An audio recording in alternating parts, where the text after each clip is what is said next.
गायत्री साधना का उद्देश्य। नए विचारों से पुराने विचार बदल जाते हैं। कोई व्यक्ति किसी बात को गलत रूप से समझ रहा है तो उसे तर्क, प्रमाण और उदाहरणों के आधार पर नई बात समझाई जा सकती है। यदि वो अत्यंत ही दुराचारी, मूढ़, उत्तेजित या बदांध नहीं है तो प्रायः सही बात को समझने में विशेष कठिनाई नहीं होती। सही बात समझ जाने पर प्रायः गलत मान्यता बदल जाती है। स्वार्थ या मान रक्षा के कारण कोई अपनी पूर्व मान्यता की वकालत करता है, पर मान्यता और विश्वास क्षेत्र में उसका विचार परिवर्तन अवश्य हो जाता है।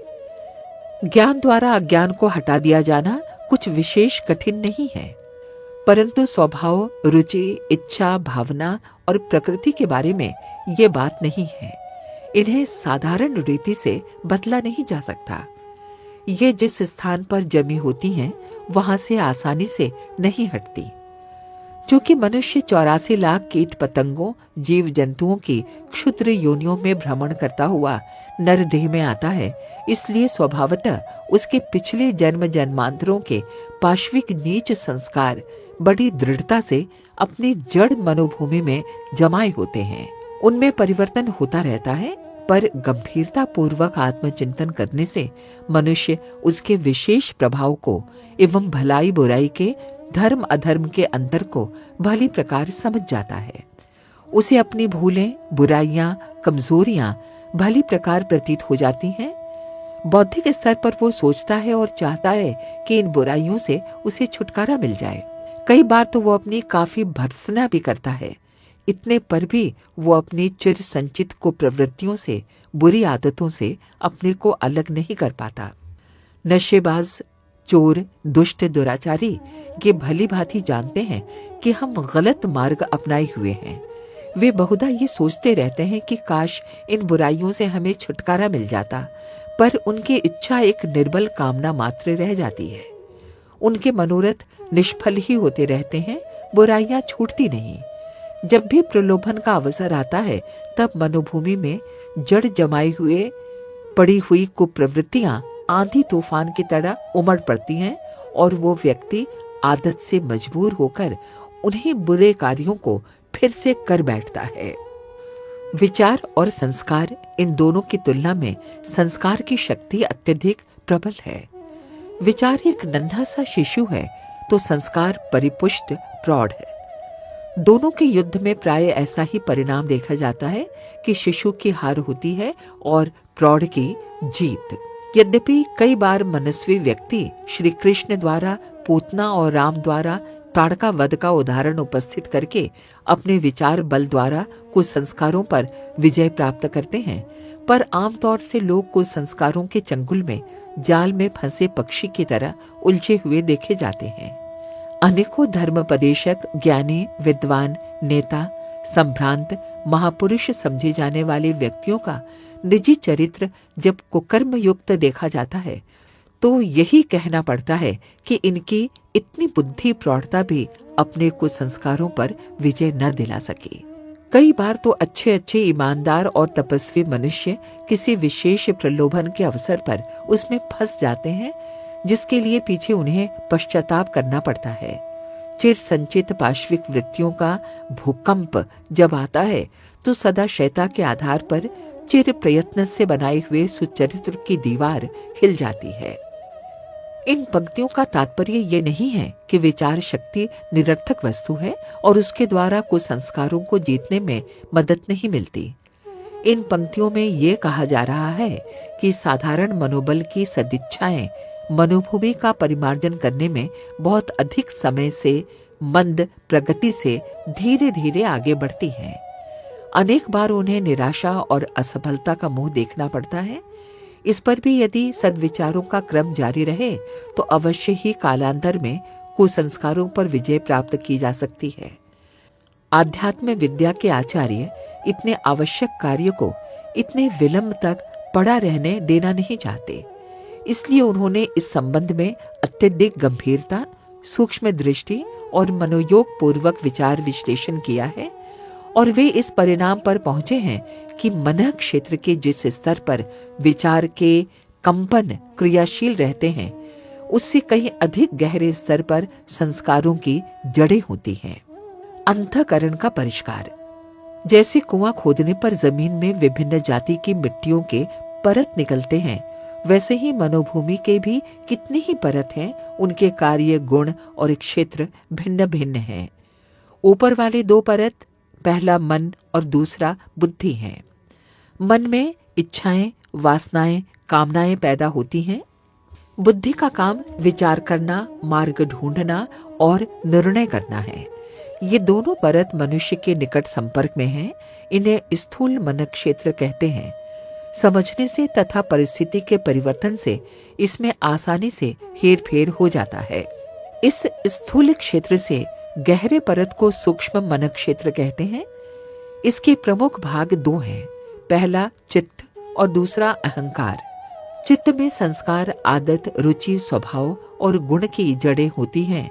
अहंकार अपने संबंध में मान्यता को कहते हैं। अपने को जो व्यक्ति धनी, दरिद्र, ब्राह्मण, शूद्र, पापी, पुण्यात्मा, अभागा, सौभाग्यशाली, स्त्री, पुरुष, मूर्ख, बुद्धिमान, तुच्छ, महान, जीव, ब्रह्म, बद्ध, मुक्त आदि जैसा भी कुछ मान लेता है, वो वैसे ही अहंकार वाला माना जाता है। आत्मा के अहम के संबंध में मान्यता का नाम ही अहंकार है। इस मन, बुद्धि, अहंकार के अनेक भेद, उपभेद हैं और उनके गुण, कर्म अलग अलग हैं। उनका वर्णन इन पंक्तियों में नहीं किया जा सकता। यहाँ तो संक्षिप्त परिचय देना इसलिए आवश्यक हुआ कि कुछ संस्कारों के निवारण के बारे में कुछ बातें भली प्रकार जानने में पाठकों को सुविधा हो। जैसे मन और बुद्धि का जोड़ा है, वैसे ही चित्त और अहंकार का भी जोड़ा है। मन में नाना प्रकार की इच्छाएं, कामनाएं रहती हैं, पर बुद्धि उनका निर्णय करती है कि कौन सी इच्छा प्रकट करने योग्य है और कौन सी दबा देने योग्य। इसे बुद्धि जानती है और वो सभ्यता, लोकाचार, सामाजिक नियम, धर्म, कर्तव्य, असंभव आदि का ध्यान रखते हुए अनुपयुक्त इच्छाओं को भीतर दबाती रहती है। जो इच्छाएं कार्य रूप में लाए बिना योग्य जंचती हैं, उन्हीं के लिए बुद्धि अपना प्रयत्न आरंभ करती है। इस प्रकार ये दोनों मिलकर मस्तिष्क क्षेत्र में अपना ताना बाना बुनते रहते हैं। अंतःकरण क्षेत्र में चित्त और अहंकार का जोड़ा अपना कार्य करता है। जीवात्मा अपने को जिस श्रेणी का, जिस स्तर का अनुभव करता है, चित्त में उस श्रेणी के, उसी स्तर के पूर्व संस्कार सक्रिय और परिपुष्ट रहते हैं। कोई व्यक्ति अपने को शराबी, पाप वाला, कसाई, अछूत, समाज के निम्न वर्ग का मानता है, तो उसका यह अहंकार उसके चित्त को उसी जाति के संस्कारों की जड़ जमाने और स्थिर रखने के लिए प्रस्तुत रखेगा। जो गुण, कर्म, स्वभाव इस श्रेणी के लोगों के होते हैं, वे सभी उसके चित्त में संस्कार रूप से जड़ जमाकर बैठ जाएंगे। यदि उसका अहंकार अपराधी या शराबी की मान्यता का परित्याग करके लोकसेवी, सच्चरित्र एवं उच्च होने की अपनी मान्यता स्थिर कर ले, तो अति शीघ्र उसकी पुरानी आदतें, आकांक्षाएं, अभिलाषाएं बदल जाएंगी और वो वैसा ही बन जाएगा जैसा कि अपने संबंध में उसका विश्वास है। शराब पीना बुरी बात है, इतना मात्र समझाने से उसकी लत छूटना मुश्किल है, क्योंकि हर कोई जानता है कि क्या बुराई है, क्या भलाई है। ऐसे विचार तो उनके मन में पहले भी अनेक बार आ चुके होंगे। लत तभी छूट सकती है जब वो अपने अहंकार को प्रतिष्ठित नागरिक की मान्यता में बदले और ये अनुभव करे कि ये आदतें मेरे गौरव के, मेरे स्तर के, व्यवहार के अनुपयुक्त हैं। अंतःकरण के एक ही पुकार से, एक ही हुंकार से, एक ही चित्कार से जमे हुए कुसंस्कार उखड़कर एक ओर गिर पड़ते हैं और उनके स्थान पर नए उपयुक्त, आवश्यक, अनुरूप संस्कार कुछ ही समय में जम जाते हैं। जो कार्य मन और बुद्धि द्वारा अत्यंत कष्ट साध्य मालूम पड़ता था, वो अहंकार परिवर्तन की एक चुटकी में ठीक हो जाता है। अहंकार तक सीधी पहुंच साधना के अतिरिक्त और किसी मार्ग से नहीं हो सकती। मन और बुद्धि को शांत, मूर्छित, तंद्रित अवस्था में छोड़कर सीधे अहंकार तक प्रवेश पाना ही साधना का उद्देश्य है। गायत्री साधना का विधान भी इसी प्रकार का है। उसका सीधा प्रभाव अहंकार पर पड़ता है। मैं ब्राह्मी शक्ति का आधार हूं। ईश्वरीय स्फूर्णा गायत्री मेरे रोम रोम में ओतप्रोत हो रही है। मैं उसे अधिकाधिक मात्रा में अपने अंदर धारण करके ब्राह्मण भूत हो रहा हूँ। ये मान्यताएं मानवीय अहंकार को पाश्विक स्तर से बहुत ऊंचा उठा ले जाती हैं और उसे देव भाव में अवस्थित करती हैं। मान्यता कोई साधारण वस्तु नहीं है। गीता कहती है, यो अश्रद्ध स एव स। जो अपने संबंध में जैसी श्रद्धा मान्यता रखता है, वस्तुतः वैसा ही होता है। गायत्री साधना अपने साधक को दैवी आत्मविश्वास, ईश्वरीय अहंकार प्रदान करती है और वो कुछ ही समय में वस्तुतः वैसा ही हो जाता है। जिस स्तर पर उसकी आत्म मान्यता है, उसी स्तर पर चित्त प्रवृत्तियां रहेंगी। वैसी ही आदतें, इच्छाएं, रुचियां, प्रवृत्तियां, क्रियाएं उसमें दिख पड़ेंगी। जो दिव्य मान्यता से ओतप्रोत है, निश्चय ही उसकी इच्छाएं, आदतें और क्रियाएं वैसी ही होंगी। ये साधना प्रक्रिया मानव अंतकरण का कायाकल्प कर देती है। जिस आत्म सुधार के लिए उपदेश सुनना और पुस्तक पढ़ना विशेष सफल नहीं होता था, वो कार्य साधना द्वारा सुविधापूर्वक हो जाता है। यही साधना का रहस्य है। उच्च मन क्षेत्र, सुपरमेंटल, ईश्वर की दिव्य शक्तियों के अवतरण का उपयुक्त स्थान है। हवाई जहाज वहीं उतरता है जहां अड्डा होता है। ईश्वरीय दिव्य शक्तियां मानव प्राणी के इसी उच्च मन क्षेत्र में उतरती हैं। यदि वो साधना द्वारा निर्मल नहीं बना लिया गया है, तो अति सूक्ष्म दिव्य शक्तियों को अपने में नहीं उतारा जा सकता। साधना साधक के उच्च मन क्षेत्र को उपयुक्त हवाई अड्डा बनाती है, जहां वे दैवी शक्तियां उतर सके। आत्मकल्याण और आत्मोत्थान के लिए अनेक प्रकार की साधनाओं का आश्रय लिया जाता है।